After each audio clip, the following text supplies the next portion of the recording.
നമസ്കാരം. എല്ലാ മാന്യ പ്രേക്ഷകർക്കും ഹൈവിഷൻ ഡിബേറ്റിലേക്ക് സ്വാഗതം. ഇന്ന് നമ്മൾ രണ്ട് വിദ്യാർത്ഥിനികൾ പുഴയിൽ മുങ്ങി മരിച്ചതിൻ്റെ ആ ദുഃഖം തളം കെട്ടി നിൽക്കുന്ന ഈ അവസരത്തിലാണ് ഹൈവിഷൻ ഡിബേറ്റ് ചർച്ച ചെയ്യുന്നത്. ഞങ്ങളുടെ അതിഥികളായി എത്തിയിരിക്കുന്നത് Peravoor fire station assistant fire officer Pradeepan Puthalath, അതുപോലെ തന്നെ civil defence Kannur regional chief warden Aneesh Kumar Keezhpally, വള്ളിത്തോടുള്ള ഒരുമ റെസ്ക്യൂ ടീം ക്യാപ്റ്റനും അതുപോലെ തന്നെ പായം ഗ്രാമപഞ്ചായത്ത് ക്ഷേമകാര്യ സ്റ്റാൻഡിംഗ് കമ്മിറ്റി ചെയർമാനുമായ മുജീബ് കുഞ്ഞിക്കണ്ടി എന്നിവരാണ്. മൂന്നുപേരെയും ഈ തത്സമയ ചർച്ചയിലേക്ക് സ്വാഗതം ചെയ്യുകയാണ്. ഞങ്ങൾ ഇന്ന് ഈ വിഷയം തിരഞ്ഞെടുക്കാൻ കാരണം നമ്മുടെ മേഖലയിൽ, പ്രത്യേകിച്ച് മലയോര മേഖലയിലുള്ള ജലാശയങ്ങളിൽ അപകടങ്ങൾ തുടർക്കഥയാവുകയാണ്. നിരവധി പേരുടെ ജീവനാണ് ഈ അടുത്ത കാലത്തുൾപ്പെടെ അപഹരിക്കപ്പെട്ടത്. ഇനി അത് തുടർന്നുകൂടാ. ഇതിന് എന്താണ് പോംവഴി, എന്തെല്ലാം മുൻകരുതൽ എടുക്കണം, ഇതേക്കുറിച്ചാണ് ഞങ്ങൾ ചർച്ച ചെയ്യുന്നത്. ആദ്യം തന്നെ നമുക്കറിയാം, ഒത്തിരി അനുഭവങ്ങളുള്ള ഒരാളാണ് മുജീബ് കുഞ്ഞിക്കണ്ടി. അദ്ദേഹത്തിൻ്റെ വീട് തന്നെ പുഴത്തീരത്താണ്. നമ്മുടെ മലയോര മേഖല ഉൾപ്പെടെ പല അപകട സമയങ്ങളിലും അദ്ദേഹം അവിടെ എത്തുന്നുണ്ട്. അദ്ദേഹത്തിൻ്റെ ടീമൊക്കെയുണ്ട്. അതിന് എന്തെങ്കിലും ഒരു അനുഭവം പങ്കുവെച്ചാകാം നമുക്ക് ചർച്ച.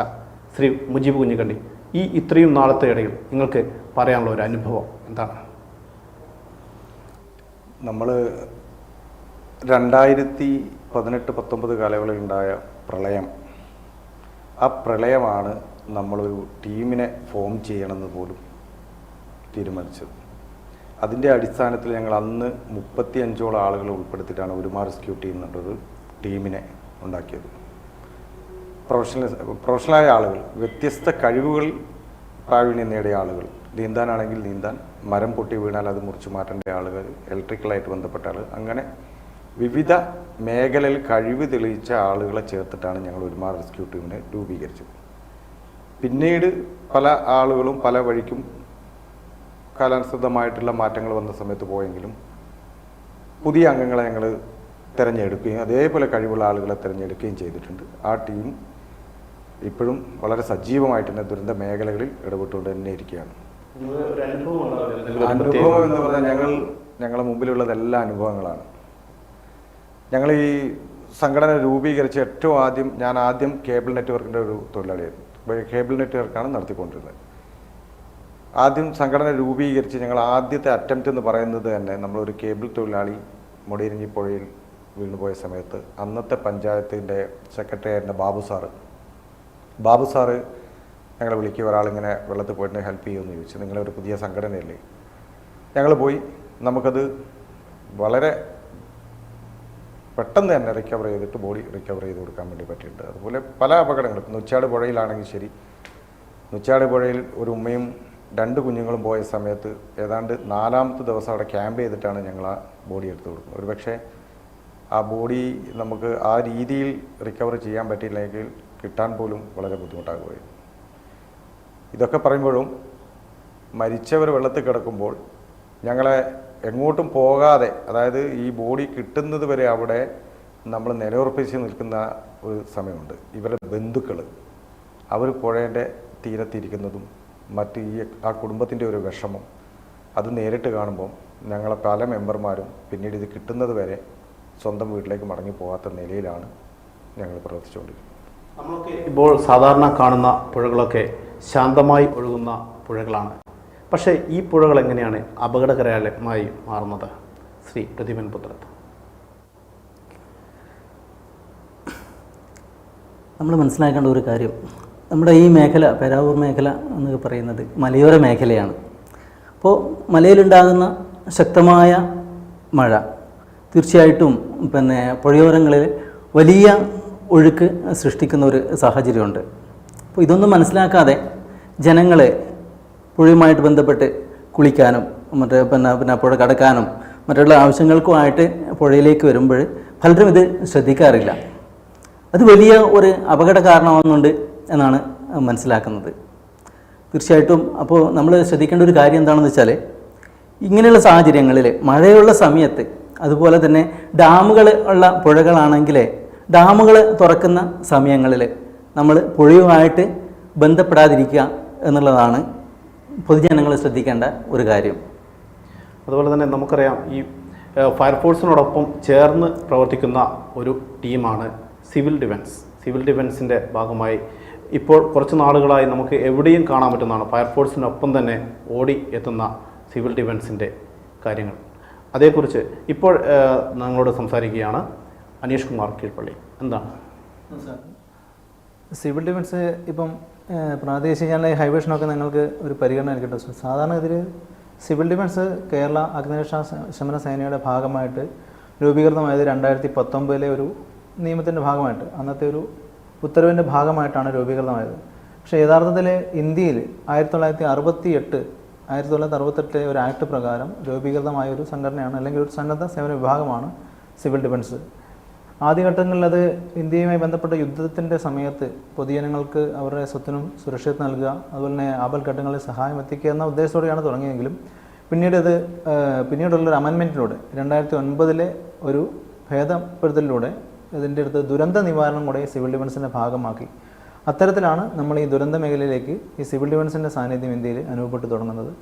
അതിൻ്റെ പ്രാധാന്യം മനസ്സിലാക്കിക്കൊണ്ട് തന്നെയാണ് കേരള ഗവൺമെൻറ്റും 2018 ഒരു പ്രളയ സാഹചര്യത്തിൽ പൊതുജനങ്ങളിൽ നിന്നും ഈ ഒരു മേഖലയിലേക്ക്, രക്ഷാപ്രവർത്തന മേഖലയിലേക്ക് സാമൂഹിക സന്നദ്ധതയുള്ള ആളുകളെ ഉൾപ്പെടുത്താൻ വേണ്ടിയുള്ള ഒരു വിഷൻ്റെ ഭാഗമായിട്ടാണ് കേരളത്തിലും സിവിൽ ഡിഫൻസ് ആരംഭിച്ചത്. 2019 ഓഗസ്റ്റ് 30 ഉണ്ടായ ഒരു ഉത്തരവ് പ്രകാരമാണ് കേരളത്തെ സിവിൽ ഡിഫൻസ് രൂപീകൃതമായത്. അതുപോലെ തന്നെ ഈ പുഴയിലൊക്കെ ഇപ്പോൾ കൂടുതലായും കുട്ടികളും അതുപോലെ തന്നെ മറ്റ് വലിയ കോളേജ് കുട്ടികളും വിദ്യാർത്ഥികളൊക്കെയാണ് പുഴയിൽ എത്തുന്നതും. ആ പുഴയുടെ കാഴ്ചയൊക്കെ കാണുമ്പോൾ മുതിർന്നവർക്ക് പോലും അതിലിറങ്ങി കുളിക്കാനുള്ള ഒരു മനസ്സ് ഉണ്ടാവുന്നുണ്ട്. പക്ഷേ അത് വലിയ അപകടത്തിലേക്കല്ലേ കൊണ്ടുപോകുന്നത് ശ്രീ പ്രദീപൻ പുത്തലത്ത്? തീർച്ചയായിട്ടും വലിയ അപകടങ്ങളാണ് ഈ അടുത്ത നമ്മൾ ഇപ്പോൾ മനസ്സിലാക്കുന്ന ഒരു കാര്യം. ഇപ്പോഴും ഈ പ്രസൻറ്റ് സിറ്റുവേഷനിൽ തന്നെ കേരളത്തിൽ ശരാശരി 1500ഓളം പേര് ജലാശയ അപകടങ്ങളിൽ ജീവൻ പൊലിയുന്നുണ്ട്. ഒന്നാം സ്ഥാനം റോഡപകടങ്ങൾ, ഏറ്റവും കൂടുതൽ റോഡപകടങ്ങളാണ്. കഴിഞ്ഞ് 2ാം സ്ഥാനത്ത് നിൽക്കുന്നത് ജലാശയ അപകടങ്ങളാണ്. അപ്പോൾ ഇത് കാര്യമായിട്ടും വരുന്നത് കൗമാരക്കാരിലും അതേപോലെ വിദ്യാർത്ഥികളിലും യുവാക്കളിലുമാണ് ഏറ്റവും കൂടുതൽ ആളുകൾ ഇതുപോലുള്ള അപകടങ്ങളിൽ പെടുന്നത്. അപ്പോഴും നമ്മൾ അതിൽ ഒരു നിർദ്ദേശം വെക്കാനുള്ളത് ഇവർ കാര്യമായിട്ടും കൗതുകകരമായ കാഴ്ചകൾ പകർത്താനും സെൽഫി എടുക്കാനും മറ്റുമായിട്ടൊക്കെ ആയിരിക്കും തീർച്ചയായിട്ടും പുഴയോരങ്ങളിലൊക്കെ വരുന്നത്. അപ്പോൾ അത് പരമാവധി ഒഴുക്കുള്ള സ്ഥലത്ത് അല്ലെങ്കിൽ ഡാമുകളിൽ നിന്നിട്ട്, പാലങ്ങളിൽ നിന്നിട്ട്, അല്ലെങ്കിൽ പുഴയുടെ അരികുകളിൽ നിന്നിട്ട് ഇത് കണ്ട് ആസ്വദിക്കാനും അല്ലെങ്കിൽ സെൽഫി എടുക്കാനും ഉള്ള ഒരു മനോഭാവം കുട്ടികളിൽ ഉണ്ടാവരുത് എന്നാണ് ഈ അവസരത്തിൽ എനിക്ക് പറയാനുള്ളത്. ഈ ബാരാപ്പോൾ പുഴയിൽ ചെറുപ്പകാലം മുതലേ നീന്തി കളിച്ച് വളർന്ന ഒരാളാണ് ശ്രീ മുജീബ് കുഞ്ഞിക്കണ്ടി. പണ്ടത്തെ പുഴയും അതുപോലെ തന്നെ ഇപ്പോഴത്തെ ആ പുഴയും തമ്മിൽ വലിയ മാറ്റമുണ്ടോ? 2018 നമ്മളെ പ്രളയം ഉണ്ടായിരുന്നത്, 18-19. അതിനുശേഷം നമ്മുടെ പുഴ എന്ന് പറയുന്നത് നമുക്ക് ഗസ് ചെയ്യാൻ പറ്റില്ല. കാരണം എല്ലാം നമുക്കിപ്പോൾ ബാരാപ്പോൾ പുഴയുടെ ഓരോ പ്രദേശവും നമുക്ക് കൃത്യമായി പറയാൻ പറ്റും. പക്ഷേ ഇന്നത്തെ നിലയിൽ നമുക്കിവിടെ ഇരുന്ന് പറയാൻ വേണ്ടി പറ്റില്ല. കാരണം പ്രളയം അതുപോലെയാണ് നമ്മളെ പുഴയെ ബാധിച്ചിട്ടില്ല. കാരണം അതിലടിഞ്ഞുകൂടിയിരിക്കുന്ന മാലിന്യങ്ങൾ അത് ഇതുവരെ നമുക്ക് നിർമ്മാർജ്ജനം ചെയ്യാൻ വേണ്ടി പറ്റിയിട്ടില്ല. അതിനകത്ത് വന്നിരിക്കുന്ന മണലുകൾ അത് നിർമ്മാർജ്ജനം ചെയ്യാൻ വേണ്ടി പറ്റിയിട്ടില്ല. അതുകൊണ്ട് തന്നെ ചില സ്ഥലത്ത് വലിയ കുഴികൾ അങ്ങനെ രൂപപ്പെട്ടിട്ടുണ്ട്. ഇതൊക്കെ അപകടത്തിന് ഒരു കാരണമാണ്. ഇപ്പോൾ സിവിൽ ഡിഫൻസിൻ്റെ കാര്യം പറഞ്ഞു. സിവിൽ ഡിഫൻസിൽ ഇപ്പോൾ പ്രാദേശിക തലത്തിലുള്ള ആളുകളാണ് തോന്നുന്നു അല്ലേ കൂടുതലായിട്ടുമുള്ളത്? തീർച്ചയായും. ഓക്കെ, നമ്മൾ കണ്ണൂരിനെ അപേക്ഷിച്ചാണെങ്കിൽ ഞങ്ങൾ നിലകൊള്ളുന്നത് ഇപ്പം ഞാൻ കണ്ണൂർ റീജിയൻ്റെ ചീഫാണ്. അപ്പം ഇരട്ടി യൂണിറ്റിലെ ഒരു സിവിൽ ഡിഫൻസ് സംഘവുമാണ്. കണ്ണൂർ റീജിയൻ എന്ന് പറയുമ്പോൾ കണ്ണൂർ, കാസർഗോഡ് ജില്ല. ഇപ്പോൾ കേരളത്തിലെ സാറ് പ്രതിദാനം ചെയ്യുന്ന അഗ്നിരക്ഷാ സേന 6 റീജിയനുകളായിട്ടാണ് നിലനിൽക്കുന്നത്. ഇപ്പോൾ കേരളത്തിൽ ഈ 6 റീജിയനുകളായിട്ട് 124 നിലയങ്ങൾ, അഗ്നിരക്ഷാ നിലയങ്ങളാണ് ഉണ്ടായിരുന്നത്. ഇപ്പോൾ അത് പുതിയ നിലയങ്ങളൊക്കെ അനുവദിച്ചിട്ടുണ്ട്. ഈ സിവിൽ ഡിഫൻസ് തുടങ്ങുന്ന സമയത്ത് 124 നിലയങ്ങളായിരുന്നു. അപ്പോൾ 124 നിലയങ്ങളിലെയും ഒരു നിലയത്തിൽ 50 ആളെ വെച്ചാണ് ഈ സിവിൽ ഡിഫൻസ് ആരംഭിച്ചത്. അതിൽ ഡോക്ടർമാരുണ്ട്, എഞ്ചിനീയർമാരുണ്ട്, അതുപോലെ തന്നെ ഈ സേഫ്റ്റി മേഖലയിൽ പരിശീലനം നേടിയ ആളുകളുണ്ട്, തൊഴിലുകൾ ചെയ്യുന്നവരുണ്ട്. കാരണം ഒരു പ്രളയത്തിന് ശേഷമുള്ള സാമൂഹ്യ പുനർനവീകരണത്തിന് ഉതകുന്ന രീതിയിലുള്ള വിവിധ മേഖലകളിൽ തൊഴിൽ ചെയ്യുന്ന ആളുകളെല്ലാം ഉൾപ്പെടുത്തിയിട്ടുള്ളൊരു സന്നദ്ധ സേനയാണ് ഇത്. തീർച്ചയായും ഇതിന് 3 തരത്തിലുള്ള പരിശീലനമാണ്. നമ്മൾ ഒരു സാമൂഹിക സന്നദ്ധ സേനയാകുമ്പോൾ അതിനെ അഗ്നിരക്ഷാ സേന ഏറ്റെടുക്കുന്ന സമയത്ത് അത്രയും കാര്യക്ഷമതയോടുകൂടി അതിനെ മുന്നോട്ട് കൊണ്ടുപോകണം എന്നുള്ളൊരു വിഷൻ ഉണ്ടായിരുന്നു. അതിന് റീജിയണൽ ഓഫീസർമാരുടെ അടക്കമുള്ള ഒരു പാനൽ ഉണ്ടാവുകയും കേരള ഫയർഫോഴ്സിൻ്റെ DG തന്നെ ഇതിൻ്റെ ഒരു നമ്മുടെ DG ഡയറക്ടറും സിവിൽ ഡിഫൻസിൻ്റെ ഡയറക്ടറും DG തന്നെയാണ്, ഫയർഫോഴ്സ് ഡയറക്ടർ ജനറൽ തന്നെയാണ്. അതിന് കീഴിലായിട്ടൊരു റീജിയണൽ ഫയർ ഓഫീസറെ സിവിൽ ഡിഫൻസിനായിട്ട് നിയോഗിക്കുകയും അദ്ദേഹത്തിൻ്റെ മേൽനോട്ടത്തിലാണ് പരിപാടി നടക്കുന്നത്. അപ്പോൾ ഇതിൻ്റെ ചട്ടക്കൂട് ഈ 124 നിലയങ്ങളിലും 50 പേരെ വെച്ച് തുടങ്ങിയെങ്കിലും പിന്നെ ഇതിൽ അപ്ഡേഷൻ ഉണ്ടാവുകയും വീണ്ടും 50ഓളം പുതിയ ആളുകളെ ചേർത്തുകൊണ്ട് അതിശക്തമായിട്ട് മുന്നോട്ട് പോവുകയാണ്. അതിൽ പല ആളുകളും നമുക്ക് കിട്ടുന്ന പരിശീലനങ്ങൾ വളരെ ടോപ്പ് ലെവലാണ്. കാരണം പ്രാദേശിക തലത്തിൽ സ്റ്റേഷൻ തലത്തിലൊരു പരിശീലനം നമുക്ക് നൽകുന്നുണ്ട് ചുരുങ്ങിയ ദിവസങ്ങൾ. അതുകൂടാതെ ജില്ലാ തലത്തിൽ കൂടുതൽ പുതിയ രീതിയിലുള്ള പരിശീലനങ്ങൾ നൽകുകയും അതിനുശേഷം സംസ്ഥാനതല പരിശീലനം മുൻകാലഘട്ടങ്ങളിൽ ജില്ലാ തലത്തിലാണ് നടത്തിയിരുന്നത്. ഇപ്പോൾ സംസ്ഥാനതല പരിശീലനം ഇപ്പം തൃശ്ശൂർ അക്കാദമിയിൽ വെച്ച് തന്നെ സിവിൽ ഡിഫൻസ് നൽകുന്നുണ്ട്. ശരി. അതുപോലെ തന്നെ ഒരുപാട് ഈ ഒരു ജോലിയുമായി ബന്ധപ്പെട്ട് പ്രവർത്തന മേഖലയിലൊക്കെ വലിയ ഒരു അനുഭവം ഒരുപക്ഷെ പ്രേക്ഷകരോട് പറയാനുണ്ടാവും, മുൻകരുതലൊക്കെ എടുക്കേണ്ട രീതിയിൽ.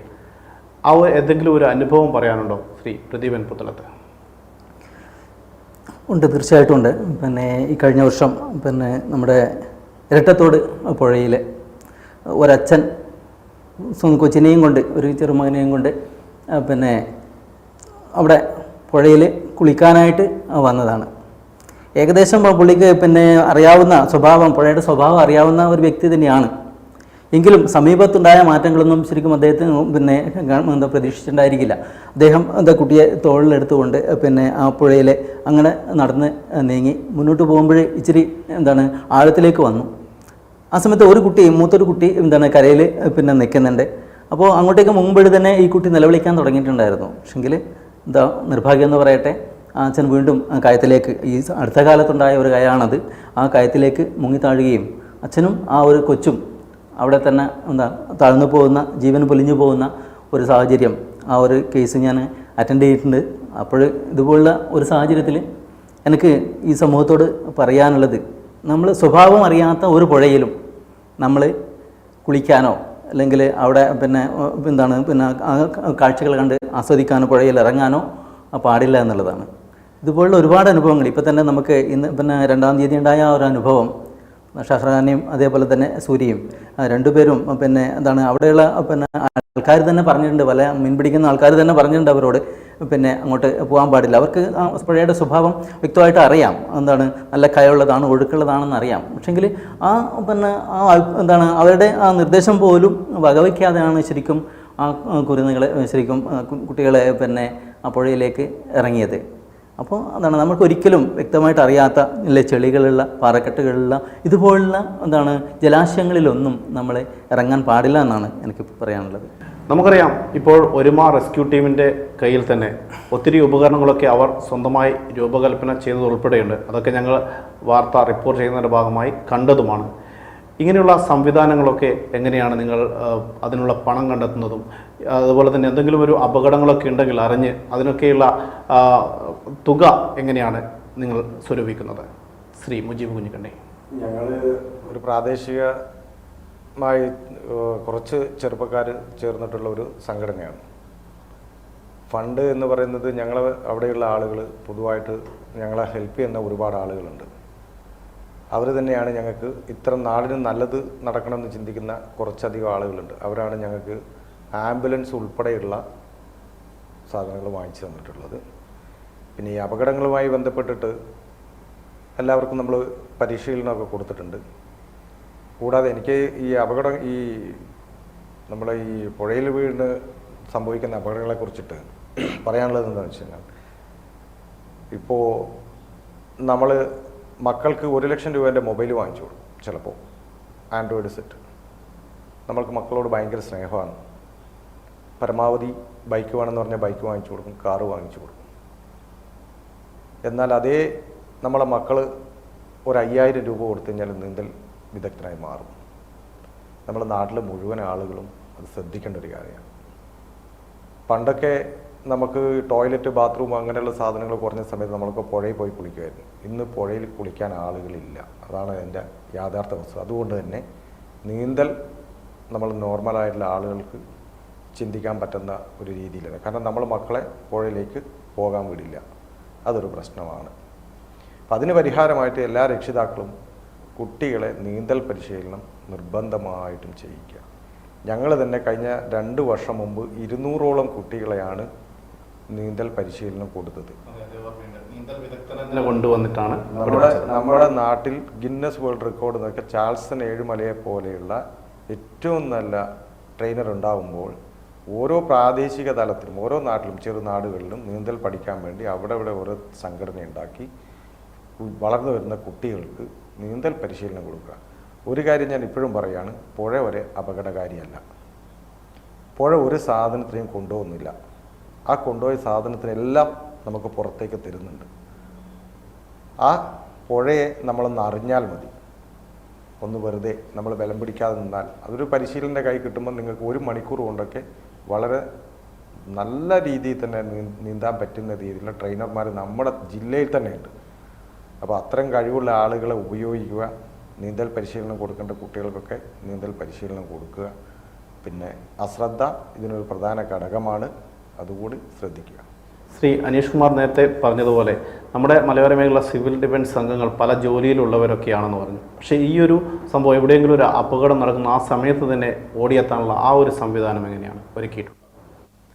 നമ്മളെ പ്രവർത്തനങ്ങൾ കൃത്യമായിട്ടും മോണിറ്റർ ചെയ്യുന്നൊരു സംവിധാനമുണ്ട്. അത് റീജിയണൽ ഫയർ ഓഫീസറും ജില്ലാ ഫയർ ഓഫീസർമാരും ഉൾപ്പെടുന്നതും അതുപോലെ തന്നെ ഈ കണ്ണൂർ റീജിയണിലെ 15 നിലയങ്ങളിലെ ഓഫീസർമാരും ഞങ്ങളുടെ ലൈസൺ ഓഫീസർമാരും ഉൾപ്പെടുന്ന ഒരു സംവിധാനം അതിൻ്റെ ഭാഗമായിട്ടുണ്ട്.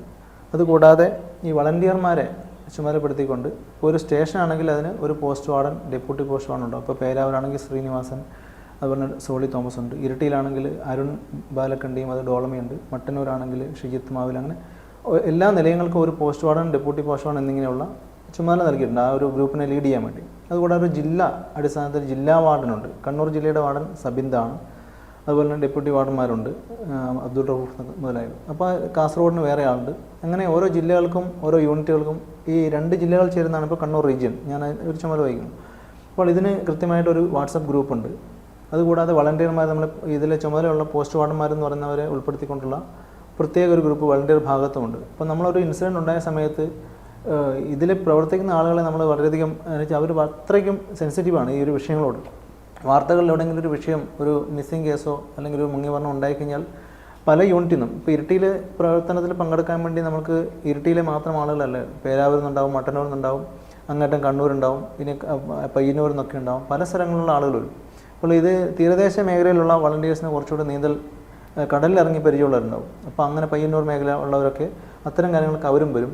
അപ്പോൾ ഇതിന് ആസൂത്രിതമായിട്ടൊരു പാനലുണ്ട്. ആ പാനൽ വഴി നമുക്ക് എളുപ്പത്തിൽ മെസ്സേജ് കിട്ടും.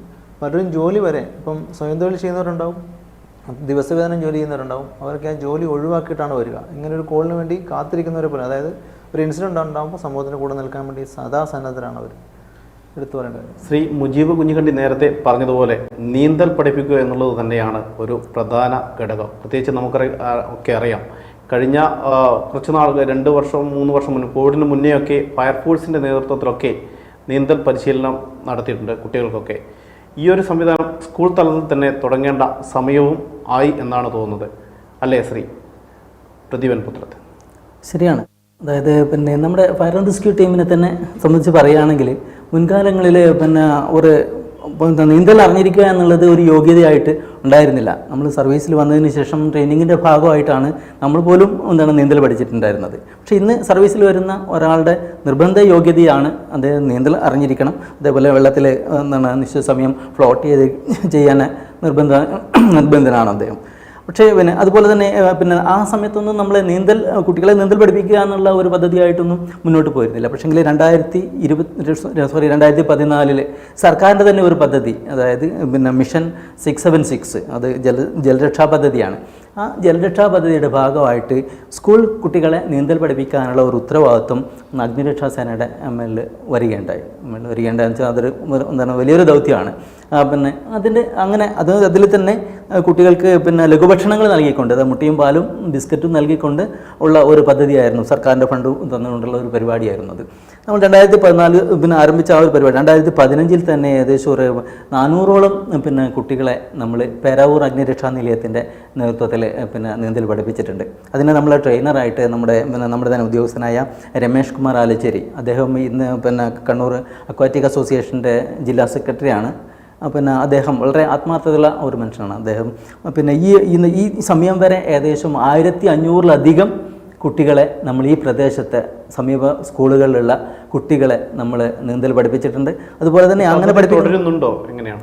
തീർച്ചയായിട്ടും നമ്മൾ അതായത് ഈ ജലരക്ഷാ പദ്ധതി ഇപ്പം തുടരുന്നില്ലെങ്കിലും പിന്നെ പേരാവൂർ അഗ്നിരക്ഷാ നിലയത്തിൻ്റെ നേതൃത്വത്തിൽ പിന്നെ നമ്മുടെ നീന്തൽ പരിശീലനം ഇപ്പോഴും തുടരുന്നുണ്ട് എന്നുള്ളതാണ്. ഇതിൽ നമ്മൾ പല ക്ലബ്ബുകളെയും നമ്മൾ സമീപിക്കുന്നുണ്ട്. അവർക്കും പിന്നെ ഒരു നിശ്ചിത കുട്ടികളെയും അതോടൊപ്പം തന്നെ മുതിർന്നവരും യുവാക്കളും ഒക്കെ പിന്നെ നീന്തൽ പഠിക്കുന്ന ഒരു സാഹചര്യമുണ്ട്. ഇപ്പോൾ നമ്മളിത് കാണുന്ന ഏതെങ്കിലും പ്രേക്ഷകർക്ക് ഒരുപക്ഷെ അവരുടെ മക്കളെയൊക്കെ നീന്തൽ പഠിപ്പിക്കണമെങ്കിൽ എങ്ങനെയാണ് ബന്ധപ്പെടുന്നത്?